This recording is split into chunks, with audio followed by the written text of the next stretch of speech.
Okay. Oh yeah, please go ahead. Go ahead. Okay, when we pray, we follow the Imam, Mm-hmm. and then some say, Imam do, we follow, we be okay. But still we have our concentration. What if we doing wrong with our pray? Imam, shall we two rakat, two Sujood. concentrations? Yeah. So basically, the way to understand it is there's different school of thoughts when it comes to what is congregation. According to the Hanafi school of thought, the Imam is the whole and soul. Like he'll do everything, meaning the recitation of the Quran and stuff. But Subhana Rabbil Alim, Subhana Rabbil Ala, At-Tahiyyat, these things you have to do. But just say, for example, the Imam stood up and you stayed sitting, or vice versa. If the Imam didn't make a mistake, he's carrying this, he's navigating the ship of Salah, so everyone's prayer is okay. In other school of thoughts, congregation is a means of gaining more reward, and Imam will lead, but you have to also do your prayer. But in both cases, we don't see that where sajda sahwa is required if you made a mistake. Like, what is the major mistake that you may have made? Like one time, I just salah. Okay. It's not supposed to salah, but we just have a salah. Okay. We saw we finished praying. Make taslim before Imam. Before the Imam, before the Imam. Yes. Okay, then that. Yeah. Just, automatically finish and then make Just taslim. go. Okay, so at that time, again, you broke your prayer, Right. and the thing is, it's a touchy thing because you broke your prayer before the Imam did, and we're not supposed to precede the Imam. It's actually a big curse on that, but that happens sometimes. Out of unknowingly, we do things like that. So if you were to say salam before the Imam was to say salam, you broke out of the prayer, you broke out of the congregation. I don't want to say that that you have to redo your prayer, but you do sajda sahwa for that. So yeah, do sajda sahwa for that. Because I'm looking at the two different school of thoughts here, trying to put together something. So inshallah. What if you stand first? If you Supposed to yeah. sit, but you stand. You stand, but then you realize and you came straight back down. Right. And then again, if we're following the Imam, then he didn't stand. Our standing does not imply that we made a mistake. It's fine. Yeah. So long you sit back down. So long you sit back down. Okay. Not you remain standing. Like, how come everyone's still sitting? that's a problem, right? Then, alhamdulillah. What if you're praying by yourself? Huh? How do you use that's when you're individually praying? If you make a mistake, like you're saying, not major mistake, like minor mistakes. If you forget one of the surahs when you're supposed to, like in Sunnah, and you just went into the ruku. So sajda sahwa is made when something wajib is messed up, not a farad. Like just say for example, you recited Surah Fatiha. Well, I can't say that. Okay, in the case of, for example, you went into sajda before ruku. Tartib, following the schedule system is wajib. So you missed that, you do sajda sahwa. You didn't recite, you recite Surah Fatiha, but you didn't recite a surah, for example, but you recited 3 verses. Like if you look in the prayer structure, whatever is wajib, if you mistake on the wajibs, then you do sajda sahwa. If you make a mistake on the sunnah nafils, it's fine. But if you make the mandatories of the prayer, just say for example, you said Allah Akbar, you didn't recite anything, and you went into ruku. It was mandatory to recite a few verses. So at that, you don't do sajda sahwa. You'd have to redo the prayer itself. Or you missed sajda altogether. You just went into ruku and you went straight back and started reading again. A farad is a big lapse, a lapse that cannot be compensated with a sajda sahwa, a mistake sajda. You'd have to redo the whole prayer again. So when you read up on what is the wajibs of prayer and what is the compulsories of prayer, you realize the wajibs of prayer can be made up or covered up with a sajda sahwa, and the farad wouldn't. So, sure. We were just discussing that all this killing going on in the world, like especially in Pakistan recently, what's been going on. So I've heard, I don't know how true it is, that this is like one of the signs of Qiyamah, that people will be killing they wouldn't know why they're killing, and the person who is, got killed doesn't know why they got killed for. Is it true that these are the signs of And that's again, screaming from the top of my lungs as much as I could. We're gonna have Christmas coming up next week, right? And I'm sure most of the masjids are gonna give khutbah on Santa Claus, Christmas, what is halal, what is haram. Like let's move a little bit forward from that. Our world is facing the turmoil that we're now seeing in India, right? We're seeing it in Pakistan. We're seeing it all over the world. And we have to be foolish if we feel that nothing's going to happen here or the world's going to figure it out. The Dajjal system is going to be, Dajjal comes from fa'al, which means excessively, overly exaggerated deception. A deception which is of the highest degree. Now, people who met with the U.S. government, the delegation that met with them from India, and the foreign minister, I read an article where they said that it's a law about excluding Muslims as immigrants into India. Okay? If anyone's coming from Burma or any of these countries, we won't allow Muslims to come in. Just as the Trump administration passed a law that 6 countries, there will be no one to come to this country, and those are majority Muslim countries. But then the word is on the street that the Muslims in the country will not be given citizenship, which doesn't make sense. It's all a deception, it's all a confusion, and look what it's leading to.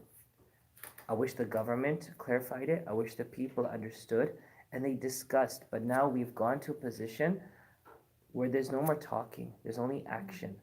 There is no sense, there is no coming to common ground, everyone is drawing their own conclusion. I said it last night in our event downtown in Faith in Texas, that 2020 is depicted as perfect sight and perfect vision. And what's coming this next year is either the falsehood will be the perfect vision or the truth will be restored as a perfect vision. And unfortunately, it looks like falsehood is. You know, even that Netflix film we talked about last week, on the description now, they say the character is depicting the Masih ad-Dajjal. The words that we use, they have it. It's like we have been so behind on the reality of our world that the world has gone beyond us, and here we are fighting amongst ourselves. There's not a masjid, but there's fights. There's not a home, but there's fights. And look what's happening. What Rasulullah said and what he pled to us, that he came to explain to us, it's happening before our eyes. So if we don't see the fights in India and Pakistan and these countries as a wake-up call for us right now, where there's smoke, there's fire. It's a matter of 1 year. It's all going to happen here. And it's going to be much worse. It's going to be much worse. England is just a sign for us. After this current elections, with the turmoil that's going to happen in England, it's going to happen here also.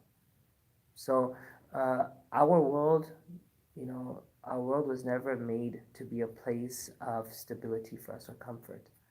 Rasulullah talked about this world being a prison for us. He talked about us living a life as a traveler. Why did he want to deprive us of the beauties of this world? Why did the Prophet say, live simple, live small, move on? Why? Why did he not say, live large, live happy? Because he knows from Allah, there's no happiness in this world. He knows from Allah, whatever happiness you make, it's going to be destroyed before your eyes. It's not going to last. It's not going to last. So don't bank on it. We put our eggs in this basket, say, okay, we do have the money, mashallah. We do have the finances. Let's enjoy life. It's going to end up hurting you because the enjoyment that you're seeking is not going to happen. Rather, it may be destroyed before your eyes. I remember when we were in India in 2001 and there was that Gujarat earthquake, a team of my classmates went down. I couldn't go down because I was severely sick. But one of the stories that they brought was there was a neighborhood that was totally destroyed and there was a guy sitting on a chadai in front of this mansion.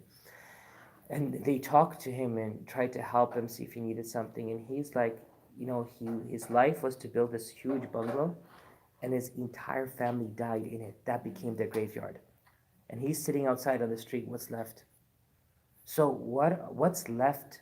What is going to be left? The worst punishment or sign, I don't want to call it punishment, the worst sign is to see your entire life crumble before your eyes before you die.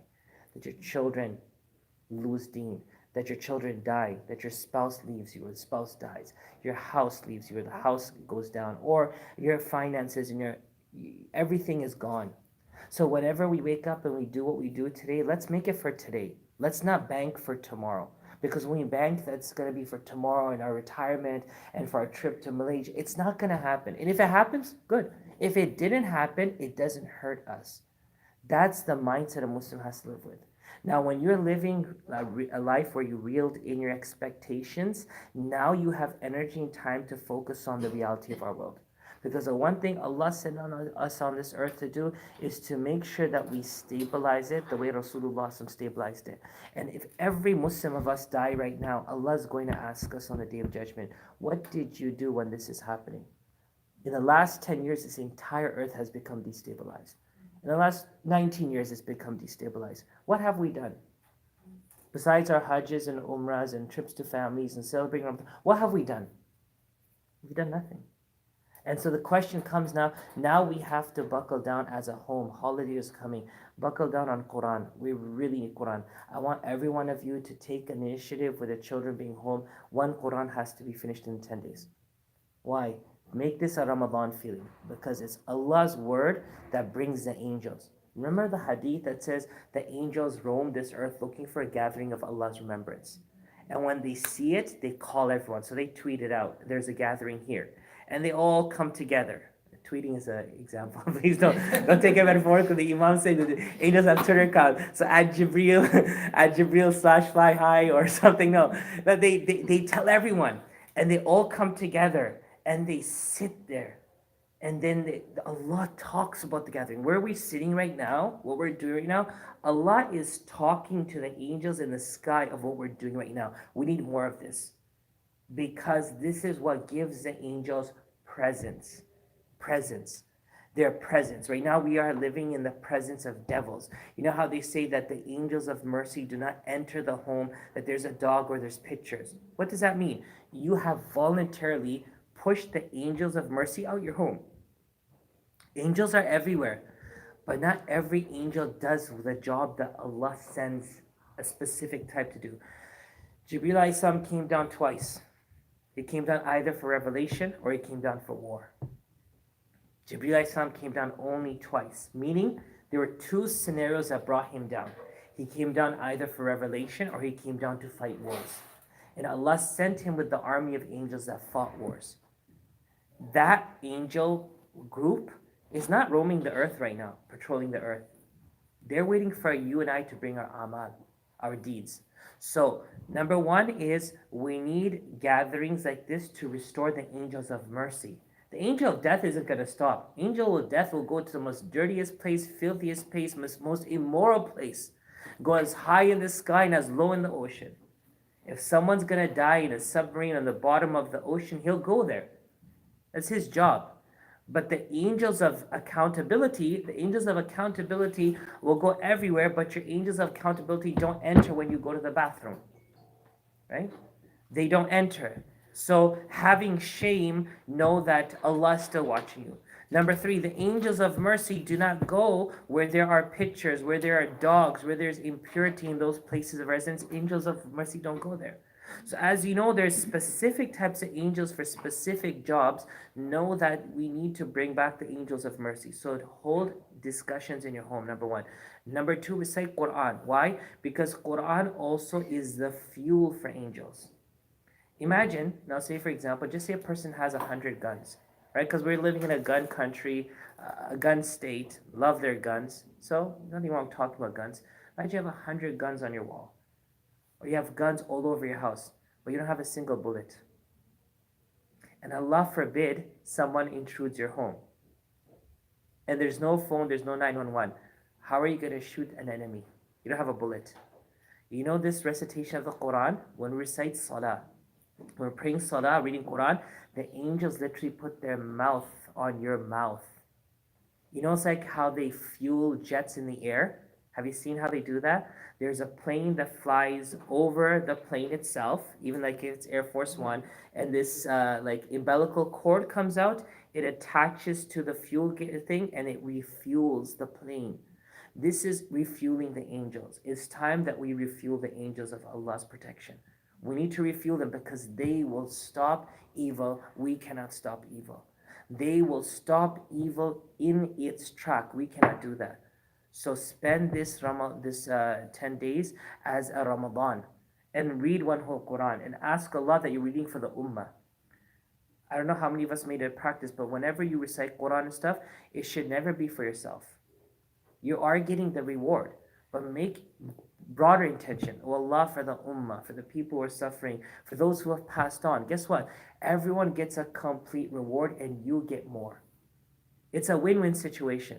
If you were to go do Hajj for someone, for example, they will get the full reward of Hajj and you'll get the reward of 10 Hajjs. They will get the mandatory written off Hajj for them, but you'll get the reward of 10 Hajj. Why not do that? You understand? So why not now read for our Ummah? Our brothers and sisters who are being beaten up in Delhi, in Jama University, for the ones in Rohingya, the Uyghurs. Why not start reading Quran? You will not be able to go there and stop them. You will not be able to go there and change their mind. The world has made up its mind. The world has made up its mind that our current leader is a Messiah, is a chosen king of God. You can't change your mind. But you know what you can do? You could read Quran and ask Allah's angels of mercy to establish and restore mercy on this earth. You could ask the angels of mercy to restore and establish protection on this earth. You could ask the angels of mercy to restore and establish love on this earth. You could ask those angels of mercy to restore and stabilize peace on this earth. That's what they can do. That's what Allah created them to do. But if we're not going to tap into their abilities, we're not going to get anything. It's like having a home that has an alarm system, but you have no subscription. Having all the gadgets and the keypad is all good, but it's not going to help you because there's no subscription to a company that will monitor and provide that security, right? So you have to tap. It's time for us to tap into the angels once more. And when we do that, the world will become a better place, inshallah. Civility, humanity, what's right from wrong, Allah subhanahu wa ta'ala will restore that. Until the ummah doesn't realize that we needed Allah to do this all along, we're going to get tired in our tracks. We're going to fail in our tracks. And I always say this in this class, in all my classes, we're going to lose. And we're only going to win if Allah wins. And Allah will win when we support Allah's cause. The Muslims never had to get up and fight. They never had to get up and wage war. These were commands from Allah subhanahu wa ta'ala at dire situations when there was nothing else but that option. We have all the options right now. So inshallah, take these holidays as an opportunity to spend time with the family and at the same time just read your Quran. It's very easy. Open your phone and mashallah, you're in the state of tahara, read a few pages. Think, if I could read from the 21st till the 4th, which is mashallah, the winter break for the kids also, I'm sure we could accomplish 2 juz a day maybe, and inshallah get this done. Think of it as Ramadan. And let's see how many Qurans we could complete, inshallah, and ask Allah to bring His angels back for us, inshallah. Ameen. Any other questions, inshallah, from anyone? We're good? Let's see how far we could get in this, inshallah, before we go on our vacation too, inshallah. Bismillah ar-Rahman ar-Rahim. Nahmaduhu wa nusalli ala Rasulil Kareem. We are talking about a Muslim woman and herself. We learned about caring for the body. We talked about external, internal. We talked about motivation and drive of great people and female Muslimas. May Allah have mercy on all of them, that truly showed what this world is about and what they could do in this world. Now we're talking about one of the hindrances that come in between. And that is that as you pursue knowledge, you pursue great heights, you pursue a better world, one thing a Muslim woman doesn't do is she is not superstitious. Superstition is a deadly disease that's embedded within the society that we live in. From knocking on wood to believing in stars and horoscopes, even if it starts as a joke, know that this is a big no-no. A person who believes in superstition, there's wa'id, there is warnings. And these things come in your newspapers, they come on the internet. People sometimes buy horoscopes just to read them. People love going to fortune tellers to get their palms read. What does that do to you? If you're this far into your Muslim identity, know this will delete it all. The knowledgeable Muslim woman avoids all the foolish superstition and nonsensical myths that tend to fill the minds of ignorant and uneducated women. Remember, this was the norm for people who are uneducated, people who have no motivation in life, people who have no outlook on life. They used to go to palm readers and to superstitious people, to these palm readers, and they believe in these horoscopes or the stars. Let me give you a quick understanding of the background. Allah subhanahu wa ta'ala talks about shihabun thaqib, like shooting stars. We see shooting stars sometimes, and we look at them. We're like, oh, isn't that amazing? What they say, wish when you wish upon a star, right? Disney's theme song, when you wish upon a star. Um, that star is an angel shooting down a jinn. Understand that a shooting star is angel shooting down jinns or shayateen, the jinns that are shaitans. How? So back in the past, for almost always, Allah subhanahu wa ta'ala had left this whole universe open border. And so the jinns could fly everywhere. They would fly up, and when Allah subhanahu wa ta'ala is discussing something in the court, they would listen to it. And then they would be employed. How are they employed? Human beings become the possession of jinns. They succumb to jinns. And they have to do things for jinns, so jinns in return do something for them. It's a dirty business. It's a failure. If you spend all that time and energy to get a jinn, if you were to spend not even a quarter of that time, you would have got Allah subhanahu wa ta'ala. It's as simple as that. But this is a creation. It's about what we see. Belief is about what you feel. So anyways, they would bring back that knowledge to the fortune tellers, and the fortune tellers would then tell, oh, this is your name, this is who you are, this is what's going to happen to you, and most likely that was happening because they were bringing that knowledge. Allah let them hear. It was a fitna called a test. Allah let it happen. But the second the Prophet Muhammad was born, things started changing. And when he got the first revelation, things fully changed. Allah locked it. Now they couldn't access the skies. So now business is in jeopardy. Just say like in India, I think last year there was no onions. People were stealing trucks of onions and they were robbing people for onions. Why? Because restaurants have to continue to function. Without onions and stuff, like the main basic things, like when people are desperate for basic things, they'll do anything. They can make fake milk, they can make fake eggs, they'll do anything. Why? Because business has to continue. Now for the fortune tellers, business had to continue because it's credibility. So what happened was the jinns were pushed that whatever happens, you go. But as soon as they would go up there, shooting star hits them. And so what happened was the jinns made a plan that, look, their business is hurting, the fortune teller's business is hurting, so why not do this? Go up to the sky and let's do a chain. So we'll stack on top of each other, and one of us will hear anything we could hear, and we'll pass it down quickly. And one of us is going to die, some of us are going to die. And so what happened? They snatch one thing. A fortune teller mixes 100 lies with one truth.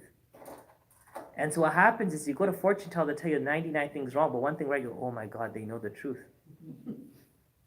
That's how crazy. This is what the author is so nice in what he said. This is that fills the minds of ignorant and uneducated women. Now this is about sisters, that's why I said women. If it's about brothers, like ideal Muslim, it will say men. Point is, when you don't have anything, you resort to anything. When you don't have the truth, you resort to anything and falsehood. And so Allah subhanahu wa ta'ala created shooting stars. And the nights in which you see the shooting stars is something big is happening upstairs, and they're trying to snatch something. So shooting stars isn't a beauty spectacle of the sky. It means something. You should say Astaghfirullah or Allahu Akbar when you see that, because Allah sent those angels and you could see the angel burning them to death. Right there. This is the Quran is telling us. You don't wish upon that star. You thank Allah on that star. That these devils are being burnt, and this is Allah put parameters. So what happened, the jinns, as this was also becoming difficult, they came together, they had an ijtima, like a big gathering. And they said, look, we're all facing the same problem. We need to scout the earth and find out what's going on. And so one night, Rasulullah was reading his tahajjud, and نَفَرٌ مِنَ الْجِنِّ يَسْتَمِعُونَ الْقُرْآنِ. A group of jinns came and they heard Prophet reciting the Quran. فَلَمَّا حَضَرُوهُ قَالُوا أَنصِتُوا. They said, stop, listen, this might be the thing. And then when they talk with the Prophet ﷺ, they realize it was because of the revelation of Quran. Allah closed the doors for the jinn kind from there for eternity to go up and listen to what destiny is being agreed or what decisions are being made. And so they're still doing their schemes, but they're failing for the most part. But Allah's so merciful because He's testing us. Sometimes He allows that even one or two things to come down because this world is a test. Allah will not intervene because He told us we're going to be living in a deception. Allah calls this whole world mata'ul ghurur. One is to say the cake is bad. One is to say the spatula, the bowl, the milk, the eggs, the water, the flour, the chocolate chips, everything is bad. See the difference? Allah didn't say this universe is bad. He said every part of it is mata'ul ghurur. It's tools of deception. This earth is a tool of deception. The tree is a tool of deception. Everything is a deception. So He didn't just say overall it's bad. He said every aspect of it is bad. Like you watch those cooking shows and just say, for example, they're judging, they're saying, okay, this part was bad, good, but that, this, for example, the bread was too hard, for example. So they're critiquing the bread, but they're saying, everything else was good. And if I just say the bread, the ingredients, the taste, the flavor, the presentation, everything is bad, that person would stand there cry, right? Because my 30 minutes that I get to make a miracle, you just messed it all up. So that's what Allah subhanahu wa ta'ala, He made this and He messed it up Himself, saying, it's a deception. Don't believe it. Don't trust it. It's going to deceive you. So I always ask the Muslim brothers and sisters, and I'm asking the scholars, when are you thinking that deception is going to come? And if you have to think about that, that means you're already deceived. We've been in a deception. We've been in a deception. The deception is only getting thicker now. It's only getting heavier now. It's only getting more, it's closing in on us more. That's all it is. The deception has been there. So superstitions, yes? What kind of answer do you give to your kids that watch Harry Potter? Harry Potter has a lot of magic. So one thing is, alhamdulillah, I've never allowed my kids to watch Harry Potter or to read Harry Potter. Yeah, we went to Harry Potter in Universal Studio. The architecture is amazing. The rides are amazing. But no, even the Catholic Church recently condemned it, saying that those are true magical spells. And believe me, there's something wrong. When you talk about Harry Potter, that was the beginning of much more to come. It changed the world when it came to devilish practices, because what it did is that it allowed you to believe in magic on a whole different level. Mickey Mouse's magic was very innocent. So was Tinkerbell. It was this cute little, beautiful little angel just doing things, and everyone's like, oh, it's a blondie, whitey, it's all good. No, there's something wrong. And so when they desensitize you from the base, now they can start inserting these things into your minds. Imagine reading those 800-page books and stuff. Alhamdulillah, I never allowed that, and I never will allow that, because that's a no-no. That's like you're reading a book of spells or Kabbalah. It is bad. And so what you've done, if they're allowed to see that, or they've seen it and they continue to watch it, it's continue to strip away the layers. It's like enamel of your teeth. The more you do, like you drink acidic drinks and stuff or coffee, it's ripping away on the enamel. Your teeth doesn't change. Yeah, you might see a yellowness, but the enamel being, stripped away, you don't see that. And so ultimately you're gonna feel it. You're not gonna see it, but you're gonna feel it. It's not like your teeth rot away. It's like the protection layers are going. So as a human being, the protection layer goes, and then comes up questions, then comes up doubts, then comes up like, yeah, okay, and then comes up this wish and desire to be part of that. You go to Universal and you see in Harry Potter, those sticks and wands, those things are expensive. And those burqas, I would say burqas, because they wear those coats, they look like burqas, right? I'm like, man, you could buy them cheap on eastessence.com, and these things are like 120, 140 bucks for those things, and they're wearing those coats, right? And they're buying those $50 to $100 to $200 wands. If they're just the regular wands, I think like 40 or 50. But if they have that magnet in it where you can literally go and do those magic spells, it's all magnetic. There's a magnet attached to a magnet. You do something and water comes out of something, and they're building your belief in magic. So superstitions in magic has to be understood in the realm of a Muslim, that this stuff is contradictive to what Allah is giving. Quran came to destroy magic. Musa got the Torah to dismantle magic, to the extent that the greatest magicians that the Pharaoh could find, even they were determined. They just saw it, right? Musa Islam did not give them dawah. Musa Islam didn't take them to a masjid. Musa Islam did not take them to Jamaat or to Zikr Halakah. He just did his miracle. And they said, this is not magic. This is truly something better. And what did the Pharaoh do to them? He killed them. He killed them. And they said, kill us because we brought faith. Faith is so powerful, a demonstration of faith, not the knowledge of faith, not the books of faith, not the people who say they're people of faith. Oh, alhamdulillah, it is a demonstration of faith that can dismantle everything. There was waliullah, people of Allah, that they shaped the world that we live in. And nowadays we could go to their graves and revere them or worship them, which is shirk, we shouldn't do that. But go and understand who are these people that they were walking karamat. Allah gave them these powers that one time, not continuous, they could do something that evidently showed Allah is true. These were powers Allah gave them. Difference between a miracle, it sticks with you till you die as a prophet. Mankind doesn't do, humans don't do miracles, they do karama. Karama is like you could do one-off type of miracle that shows Allah's sign. So at the end of the day, that discussion is gone, but to believe in all these magic spells has become the norm. And that goes down to what was the norm at the time of Arabia. Palm reading, superstition, what's going to happen to my life. These are things that the Prophet ﷺ vehemently told us to beware of. The author writes, the Muslim woman who understands the teachings of her religion believes that consulting and accepting the words of fortune tellers, soothsayers, magicians, and other types of superstition and myths is one of the major sins that annul the good deeds of a believer and spell doom for him or her in the hereafter. Look at that. It will destroy your deeds. There was a discussion of a person who went for Hajj, went to the Kaaba and couldn't see the Kaaba. And it was said that they do magic.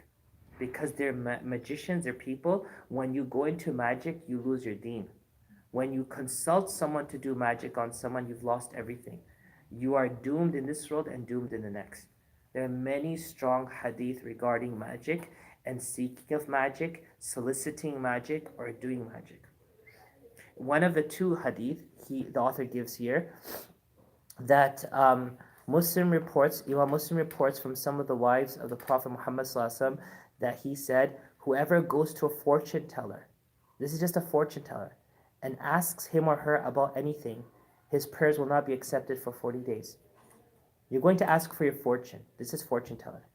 Abu Dawood reports a hadith from Abu Hurairah radiallahu ta'ala, in which the Prophet Muhammad sallallahu said, whoever goes to a fortune teller and believes in what they say, they have disbelieved in that which was revealed to the Prophet Muhammad sallallahu. We haven't even gone into magic yet, because the topic isn't magic, it was just superstition. You went to them, 40 prayers, namaz isn't done. You believe in them, you've disbelieved in the Prophet Muhammad ﷺ. Now what happens if you do it? What happens if you live by it? What happens if you become it? What happens if you go to the next level of trying to understand other people's future and other people's destiny and try to ruin it? Again, in our, people say in our countries there's so much of this jadoo and black magic. And what I say, in our countries there's a great lack of faith. There's not a rise of magic, there's a rise of the absence of faith. Because if you have faith, you would not do this stuff. And know that this was just the first steps. A fortune teller person goes just to know their fortune. They don't go to know someone else's. You just went there, 40 days namaz isn't accepted. Meaning that namaz and prayer is mandated, you have to pray it, but there's going to be no benefit or reward of it. And if you were to just believe them, even one part of them, what is it going to do to you? That's why sometimes when we read the comics and the horoscopes come, and you used to read the newspaper a lot, you would just kind of look. Let me glance.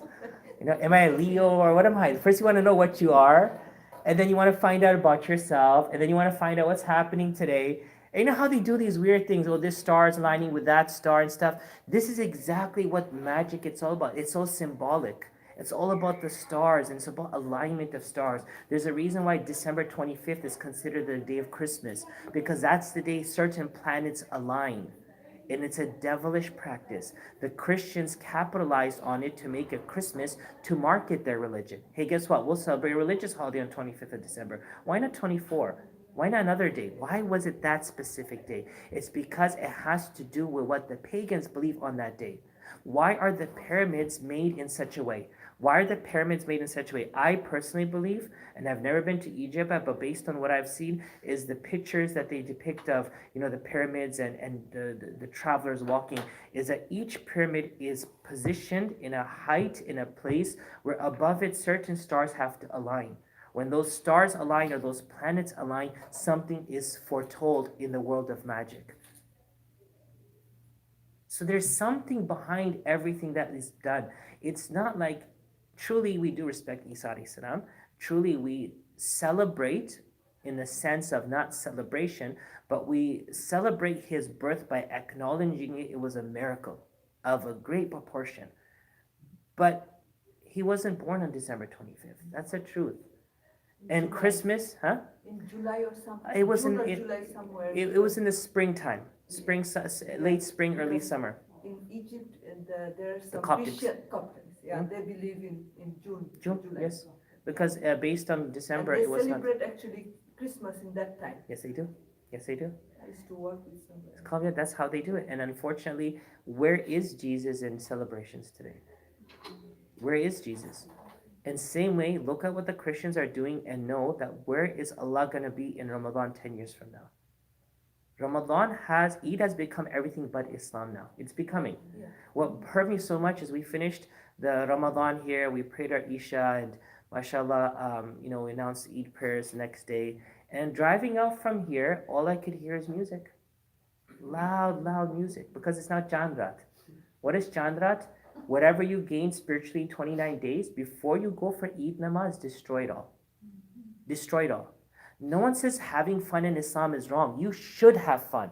Gather women at your home, put on mehndi, have fun. Don't miss your prayer. Don't sing and dance. You just came out of listening to the melodious Quran for 29 days, 30 days. You don't need to sing and dance for it. This is tomorrow morning. Eid is a celebration of your spiritual accomplishment. It's like a person getting a degree in law or major or doing something great, and before they go in Harvard graduation ceremony, they kill someone and they go to jail. What was the use of getting your degree? You're in jail forever now. Think about that, right? So what is that about? And then how many people missed their Isha and Fajr that night and that next morning? So that means Ramadan didn't impact us at all. How many people stopped coming to Eid prayer because it's only about the celebrations? So just as Jesus, peace be upon him, has been rooted out from a celebration that was made in his name, it's all about marketing, it's all about sales, it's all about economy, it's all about Santa Claus, it's all about everything else but what it's Allah's telling us. They're our brothers and sisters of faith. Christians are brothers and sisters of faith. So are the Jews. We don't look down on them. We look at them as a big brother that a parent says, look, take a lesson. Your big brother did this or your big sister did this. Don't do that same thing. Allah tells us in the Quran about the Jews and Christians. He's not making fun of them. He sent prophets to them. He sent books to them. So who are we to make fun? He's telling us as a younger siblings, don't make the mistakes your elder siblings did. So just look at it and learn. So when it comes to having fun and when it comes to being religious, there's boundaries and parameters. Let us not disregard those parameters and those boundaries. Let us not make a Ramadan of being super religious for the sake of showing to Allah. Allah doesn't want us to show. Allah wants us to become. And then let's carry that on by not destroying it on that night before the day of Eid. At least that Eid pass, at least pray that morning, at least, worship Allah that night. There's a hadith which is deemed weak, but it's a beautiful hadith what I always use. Whoever stays awake on the 2 nights of Eid in worship, not in Chandrat, whoever stays awake on the 2 nights of Eid and they worship Allah even for a bit, their heart will not die the day hearts die. It's a strong hadith. Its chain of narrators has deficiency, but the Prophet ﷺ said this word. Think about this. I don't have to stay in tahajjud all night. If we're awake getting the kids' clothes ready or house ready or the food, whatever we're doing, Just take 2 minutes, 5 minutes, and just make some ibadah. Read some more Quran. Start the new Quran. You finish one, mashallah, start a new Quran. Read a few pages of it. That's enough to accomplish you and put you in the position that you fall in this category. Do your mehndi, get your dresses ready, do whatever you have to do. Alhamdulillah, it's a day of celebration. It's such a day of celebration, it's haram to fast on that day. It's haram to fast on 2 days of Eid and 3 days following the Eid al-Adha. It's haram to fast on these days. Prophet said you cannot fast on these days. Doesn't matter how religious you want. There's a balance. Friday is a worship day. It's a pious day. It's a holy day. It's a best day, but it's only half worship. Surah Jumu'ah says namaz is finished. Get out. It didn't say sit in the masjid till Maghrib. Get out. فَإِذَا قُضِيَتِ الصَّلَاةِ فَانْتَشِرُوا فِي الْأَرْضِ. Go eat, go enjoy, go spend time. There's barakah in after Jummah. So whatever you buy after Jummah has more barakah. What you feed your family has barakah. Go do that. Don't sit in the mosque. Look at the balance of our religion. And look how we've abused that balance of our religion. Yes, sister? I was gonna say, how about the Eid song, like the song you use today's the day of Eid? Again, those are good. Those are really good. They give you that sense of appreciation and acknowledgement. But all these unnecessary bangras, Bollywood. Let me tell you one thing. I'm studying the Hindus right now. I'm studying this this Hindu extremism right now. I've got a few people studying this with me right now, and I'm trying to understand why Bollywood took such a loss in its entire career. Like Hollywood movies have been scrutinized. You can't copy those things. There's federal laws against it of piracy. They sell those things. They sell the memorabilia. Bollywood films are a dime a dozen, right? You could buy the knockoff versions from these Indian stores for $2, $3. They're not $12, $13. Why? Because for them, it wasn't about the industry. It was about the message. In almost every song, there's shirk.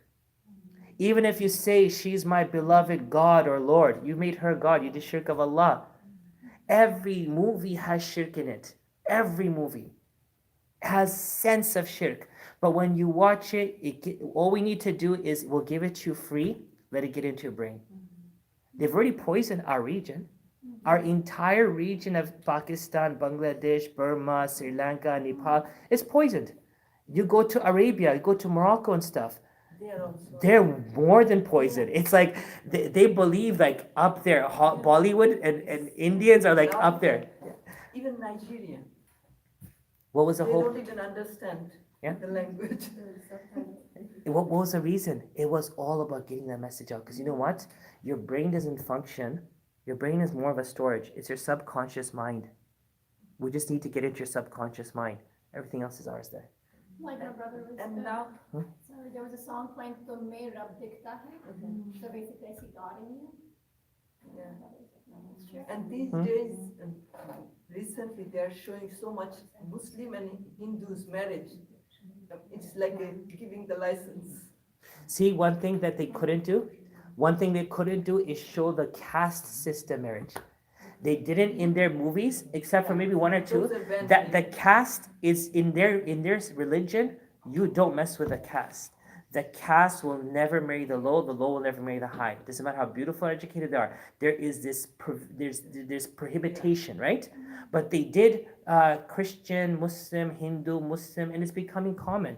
Why can't I marry someone I love? Well, when you don't understand values in life, you'll marry anything. Forget marrying a person of another religion. Tomorrow, and if you are alive, take my words or tell your children when they're old, that Imam said one day people are going to marry animals. And it's going to happen. Yeah. It's going to become widespread. I know there's a case of one person in Florida, they married the animal because the animal inherited from their owner a lot of millions of dollars, so they married, so it's all about money. It's going to get physical also. It's just a matter. It's a matter of time. It's a matter of time. When you don't have values, when you don't have an understanding of life, you will become, Allah said, worse than animals. Allah even held the standard of an animal. He said, "Ulaika kal an'am," they become like chopai.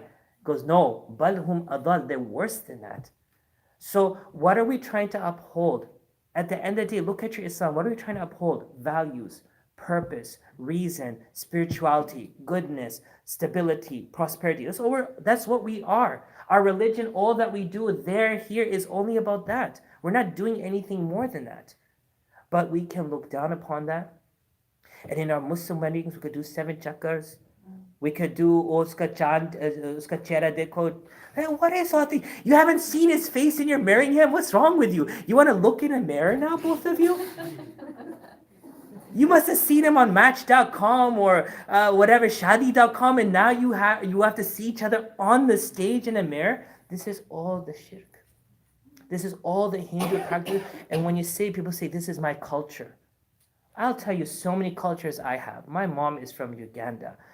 Her roots is Punjabi. My father's from India. His roots is Persian. My wife is from Bangladesh. I'm Canadian. My kids are American. I know a lot of cultures, but guess what? That culture doesn't make my life. The culture is something that surrounds my life. I can choose from it which I want, but I don't have to make that my life. All this rusumat that we're doing in our weddings, that's why the Prophet ﷺ said, Akthiru qawla la ilaha illallah. Keep saying la ilaha illallah. Ask yourself, I'm not going to ask you, when's the last time I said la ilaha illallah Muhammadur Rasulullah at least 10 times in a day? Why did he say that? Because we'll be living in such a society deluded with shirk, we may be doing shirk not knowing we're doing shirk. So say your kalima. May that maybe protect you if you're going to die and the angel comes that you're away from that shirk. He says that he used to say La ilaha illallah so excessively. Whoever says La ilaha illallah more on the day of judgment, their face will shine like the 14th moon. Just keep saying it because you don't know what you have been in or what has been in you or what you thought or what you did. Just keep saying La ilaha illallah. Because hopefully it will cleanse and ultimately help you identify and inshallah help you seek forgiveness, because if you don't clean from shirk today, on the day of judgment, Allah will not forgive shirk. That's one thing, on the day of judgment, Allah will not forgive. Isn't there a hadith that says, as the day of Qiyamah draws near, shirk will be like a black ant on a black stone in a dark night, where you won't be able to. Shirk would be like a black ant on a black stone in a dark night, where you won't be able to discriminate where it starts and where it ends. Like. Well, it does talk about shirk and interest. Different hadith talk about shirk becoming normalized and interest becoming normalized. But that dark ant on a dark night, dark stone is more about Allah subhanahu wa ta'ala hearing what's in the ant's heart, talking about Allah's connection with the creation. I don't recall that specific hadith, but I do recall that we've been warned that shirk will become very normal. And the thing about normalization of something is identify it. That's the word. When you can't identify it, when your guard is down, that's the worst part. That's the worst part. Also, I wanted to comment, like our Ramadan and Eid are kind of like the Lent and Easter for the Christians. And Prophet ﷺ said that my Ummah will do exactly what Bani Israel has done, has gone through. My Ummah will go through the same thing. So like now, like Lent, as the fasting of Lent is nearly not there, and the Easter is no more a religious celebration. It's all about bunnies and treasure hunts and everything, and that's exactly where Eid is headed. It's not a religious celebration anymore. It's about everything else except religious celebration. True. And then like the way the Christians do Christmas, it's actually celebrating the birth of Jesus. We do the Maulid. And they're kind of like similar, nothing to do with the religion. The prophets are nowhere there in the celebration. It's everything else except the prophet who we're actually celebrating. Also, one question about superstition. I've seen people do the nazar when they take the instead of doing the two. Surah Falaq, Surah Nas, they read something on the red peppers. It's usually Quran, and then they burn it. And then they say if it smells, then there was nazar. If it doesn't smell, there was no nazar. Is this superstition? Is this something even beyond that? So what we know is from the remedy. Now, for the first thing about Eastern Lent, the fasting was supposed to continue, and then the fasting was supposed to be like a fast. Then it became fasting from one thing you want to let go. So someone I met, they said, I'm fasting from chocolate. Like, I'm not eating chocolate, but I'm eating everything else. That's kind of like Hindu fast. Yeah. They fast like partial fast. Partial. And how many Muslims have written up articles and they provided studies that fasting in this season is too hot, it's not good. Either you eat or then you drink, or this is what you should eat for setting. If that, look, your body's not going to die with one day of no food. People have been on the streets with no food for days and they're fine. It's a day of stopping the body, energizing the soul. but we're going to make excuses until people say, yeah, this is bad for you, it's harmful. It's not coming from outsiders. Outsiders are writing books and studies about this intermediate fasting, 10 hours, 12 hours fasting, right? And here we are saying, oh, 14 hours in June, July, oh my God, we can't do this. And there's scholars who say, don't fast. And there's a so-called scholar in this city who says, don't fast in the summer, fast in winter. I was like, well, like, give me the justification for that. Like, I like when people have sayings and they go out on a limb. That's good for you. Give me some backing on that. Show me that Ramadan can be changed because of your convenience. When the Prophet ﷺ had 2 stones on his stomach and he didn't fast. Look at this. He didn't make his situation into a fast. He didn't say, okay, we're tying stones to our stomach as it is. Let's just fast and get a reward. Because he would have said that, okay, I woke up at 3 o'clock in the afternoon, never ate anything, so let me make it a fast today. No, fast decision has to be made the night of or until Zawal, right? So he didn't make his circumstance into a religious observance. When food was there, he ate it. So he didn't change based on circumstances. Why are we changing based on circumstances, right? Why are we making a circumstance that's non-existent into circumstance? So that's exactly where Ramadan is going. When it comes to celebrations, again, the scary part is Bani Israel in stages over millenniums of different diseases, all that's going to be combined in one ummah. And it's already happening, right? When it comes to the question about how to people do this another thing, or they're experts in their field and what they do, so I can't question because I don't know. But what I do know is that when Rasulullah had jadoo on him, he had the black magic done, Allah subhanahu wa ta'ala revealed Falaq nas, and Allah told him how to read it, and Allah showed him where that magic was done on his hair, and every time he read it, it untied itself, and then they buried it. So at the end of the day, how do people go about doing these things? I don't know. And so I don't want to comment. So many ways they use Surah Qalam, they use, like, it's all in the Quran. They use the Quran to do denazarification, whatever. I don't know how to express it, but they do it differently. It's not the Sunnah way. They do it a little differently, like either on salt or on sugar. They do it and then they like let it flow, or on like I've heard of several ways of denazarification. So basically, I don't know where it comes from. Quran is a tool. It can be used for good and it can be used for evil. I know for a fact someone who told me that the Masons, and they are in a degree of the Masons themselves, and the highest degree of Masonic is they use the Quran. Yeah, so the Quran is the Freemasons. The Quran is the highest level. Quran is a part of the whole thing. So at the end of the day, our book is being used. Even if we're not using it, our book is being used. If the see in our deen, there is the mujarrabat and there's the sunan.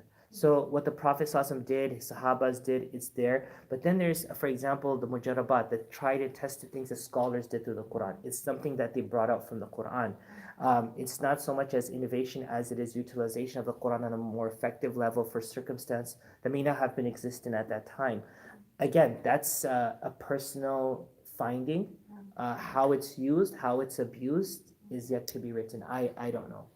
Yeah. Has Allah subhanahu wa ta'ala in the Quran warned us against the polytheists, the Hindus and the Jews?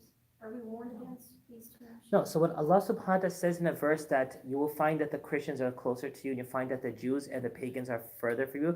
Ashaddu adawata, they're more hatred, their hatred is more towards you. What does that mean? It's good to understand that. So when Allah subhanahu wa ta'ala says you'll find the Christians that they're closer to you in love, that means because the Christians understood to take from a previous prophet and acknowledge and adopt the current prophet. They went from Moses to Jesus. And so they are so close that they just have to take a step over to Muhammad Sallallahu Alaihi Wasallam. So being in close proximity means that their love for you is closer because they understand why you adopted Islam as they adopted Christianity. When Allah says that, وَلَتَجِدَنَّهُمْ لتجدن أشد الناس عداوة للذين آمنوا اليهود والذين أشركوا. You'll find those who harbor the most malice or animosity against the believers are the Yahud and those who are mushrikeen. What does Allah mean by that? The mushrikeen, because of their distance from you, that they haven't even acknowledged Allah to be the God. They haven't acknowledged Musa alayhi salam, Isa alayhi salam, or Muhammad sallallahu alaihi wasallam. They're too far from you. Understand? And the Jews, they still haven't accepted Isa. How would you anticipate that they'll accept Muhammad Sallallahu Alaihi Wasallam? Because the revelations told of the next coming of the next prophet. So when Allah subhanahu wa ta'ala says about adawa, means they harbor an inner malice towards you because you're further away from them in understanding of a theology than they are. The Christians are closer, hence there is less reservation. The Jews are further, there's more reservation. Allah didn't imply that every Jew hates a Muslim and every Hindu hates a Muslim. In theology, their belief system is the fundamental pillar why they harbor, why they keep a distance from us, why they feel a different way about us. Because at the end of the day, the world is fighting about religions. It's all about religion that they fight about.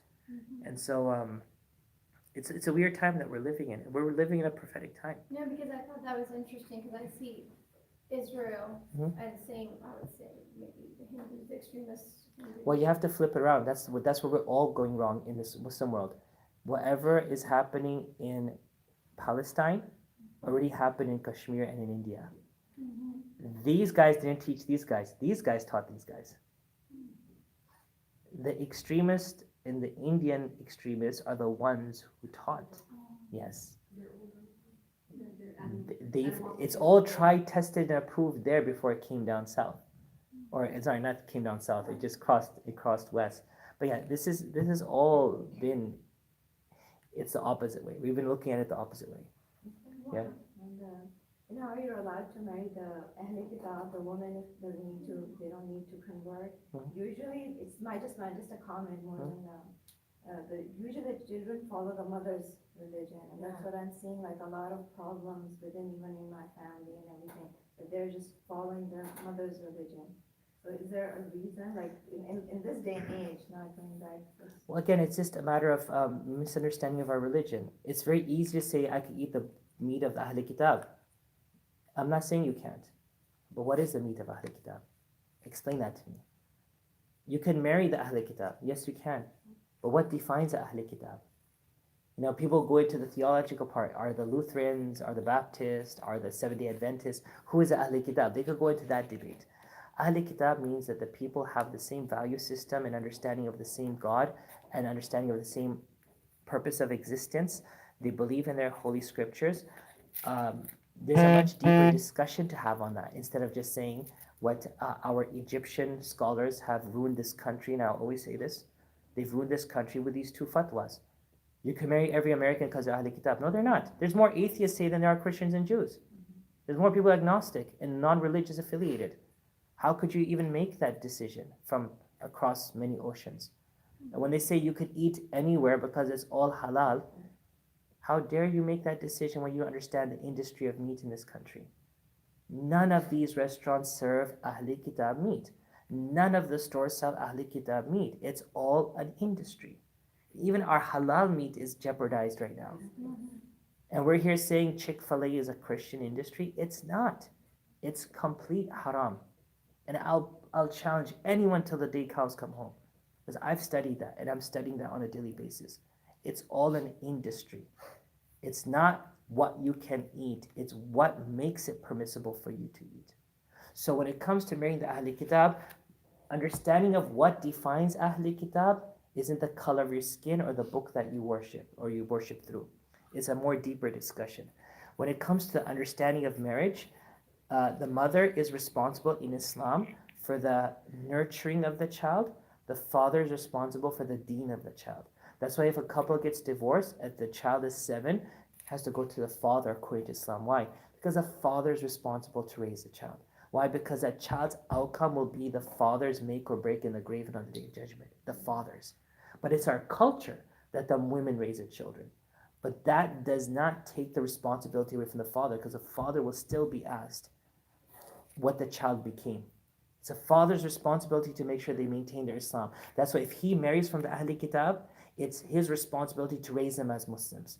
It's her responsibility to keep the value system at home, but it becomes a war of she takes them to church and he takes them to the masjid. That's what the war is.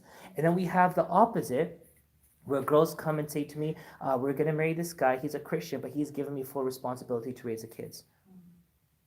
It's not like that. It's not, see, the Islam tells the underlying reasons, but there's much more to it than just, okay, he'll tell me to raise a kid, so I'll take that responsibility. He's not going to conflict with my religion.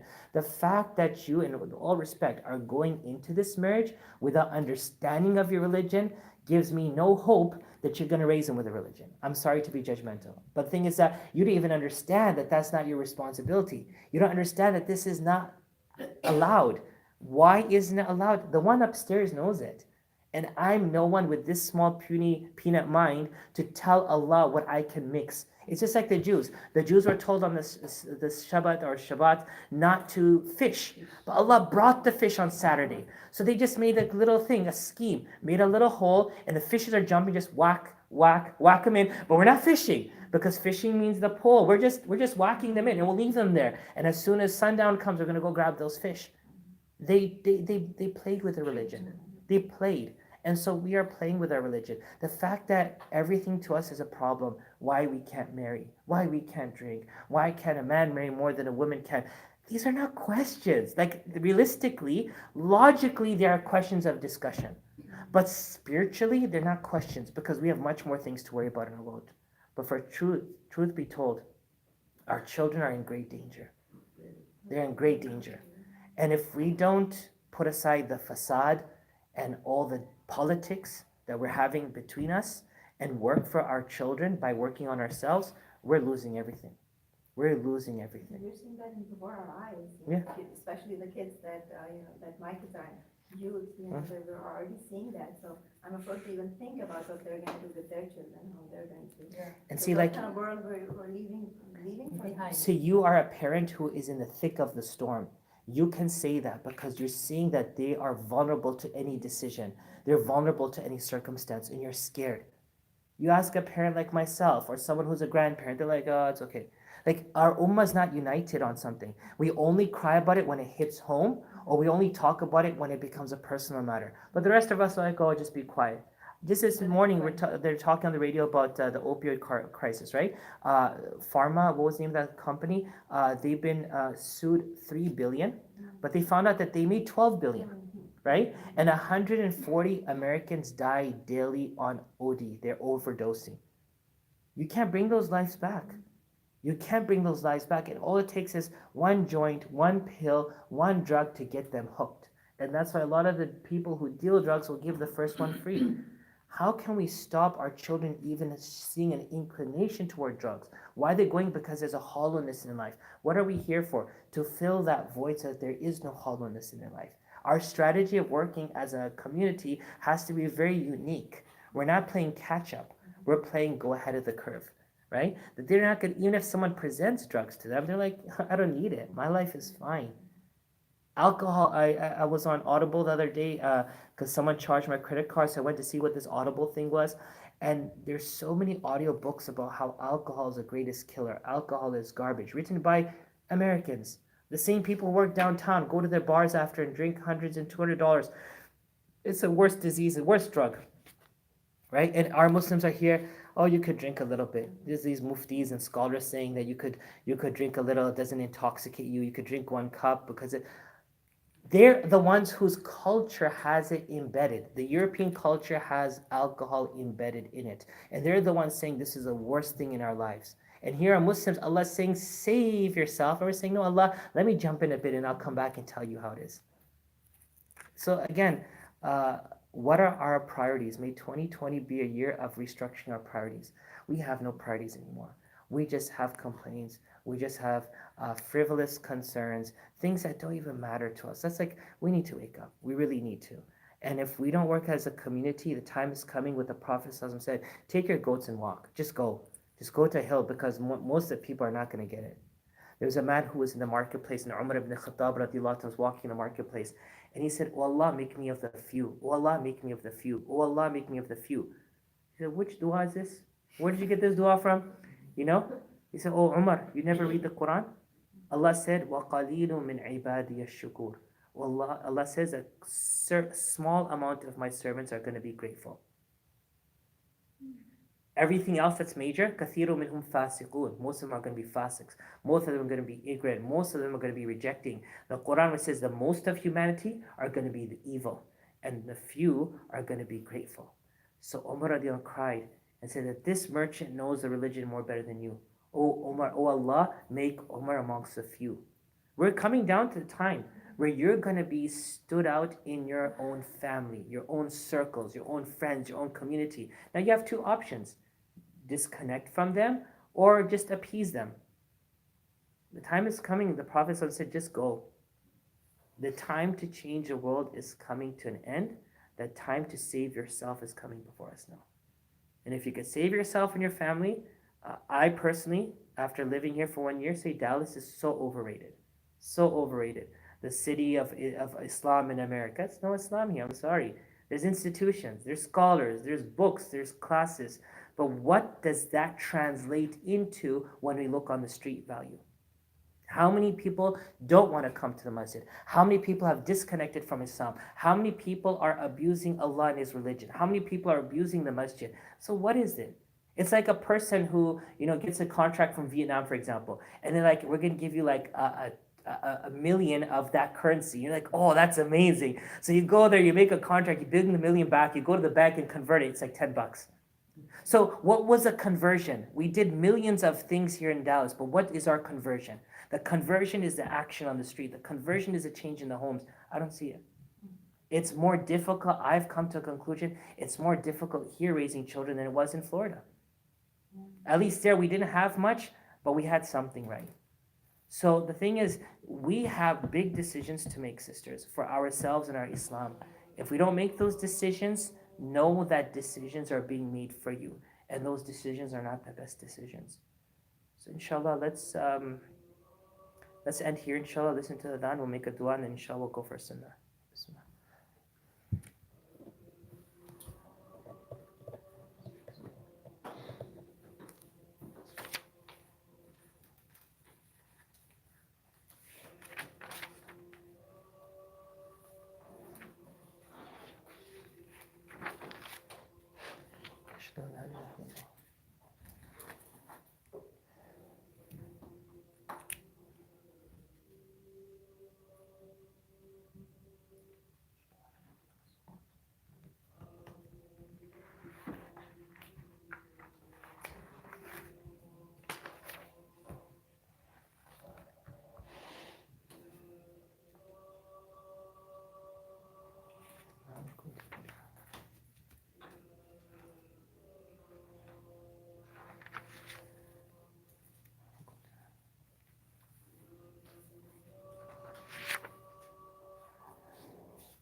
Jazakumullah khair to all the sisters for their continuous presence in this class and for asking the questions and for teaching and learning. We all are learning something here and we all learn from each other. So alhamdulillah, it's been a blessing to be part of this gathering and to share what this author has written and to have conversations on it on a broader spectrum. And may Allah subhanahu wa ta'ala allow us to be who He wants us to be. And may Allah subhanahu wa ta'ala prevent us, protect us from becoming that which we're not supposed to be. May Allah subhanahu wa ta'ala allow the light of faith to shine within us, within our homes, within our families, within our community, and within entire humankind. May Allah subhanahu wa ta'ala allow us to eliminate the darkness that's covering this earth, that's blanketing this earth, that is hurting this earth, and that is destroying this earth.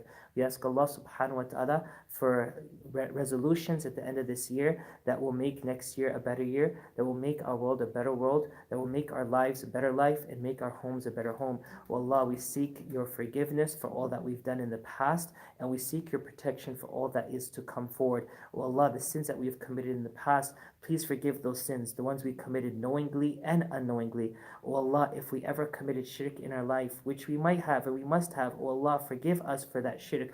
Forgive us for those actions that took us away from you, that stripped you from our understanding in our heart. O Allah, restore yourself in our hearts and allow us to make a better judgment when we hear something, when we say something, when we do something, when we read something, when we become something. O Allah, allow us to keep you front and center so that our life revolves around Tawheed and the oneness of yourself and on a path that was represented and presented to us by Muhammad Mustafa sallallahu alaihi wasallam. ربنا تقبل منا إنك أنت السميع العليم وتب علينا إنك أنت التواب الرحيم برحمتك يا أرحم الراحمين. Jazakumullah khair, everyone. Inshallah, we'll see you